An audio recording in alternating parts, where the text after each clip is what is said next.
تاریخی روایات میں یہ واقعہ موجود ہے کہ امام اعظم ابو حنیفہ رحمۃ اللہ علیہ کے پاس ایک بزرگ اپنے بیٹے کو لے کے آئے جو بعد میں وقت کے امام محمد بنے، اور انہوں نے کہا کہ امام صاحب میرا یہ بیٹا ہے اور آپ ان کو اپنے ہاں حلقے درس میں جگہ دیجئے اور ان کو بٹھائیے۔ امام اعظم ابو حنیفہ نے ان سے فرمایا دو ٹوک لفظوں میں کہ میں اپنے ہاں درس میں اسی شخص کو بٹھاتا ہوں کہ جو آدمی حافظ قرآن ہو، تاکہ مسائل کو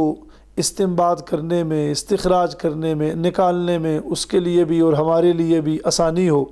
گویا کہ میرے ہاں یہ ایک شرط ہے۔ امام اعظم ابو حنیفہ کی یہ بات سن کے وہ بزرگ کہنے لگے کہ ٹھیک ہے، میں اپنے اس بچے کو قرآن کریم کا حافظ پہلے بنا لیتا ہوں۔ کہتے ہیں کہ وہ لے کر گیا اور اس بچے نے بھی ایسے کیا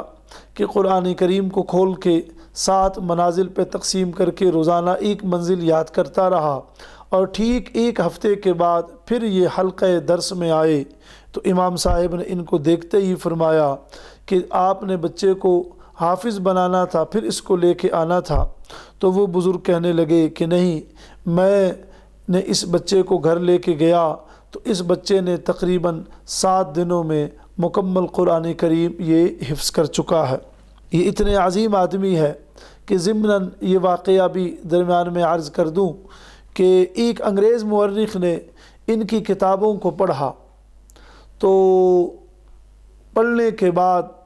وہ شخص کمرے مطالعہ سے نکلتے ہوئے کلمہ پڑھنے لگا۔ تو دوستوں نے کہا کہ آپ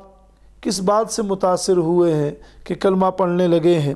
تو وہ کہنے لگا کہ میں نے اس چھوٹے محمد کی ان کتابوں کا مطالعہ کیا ہے،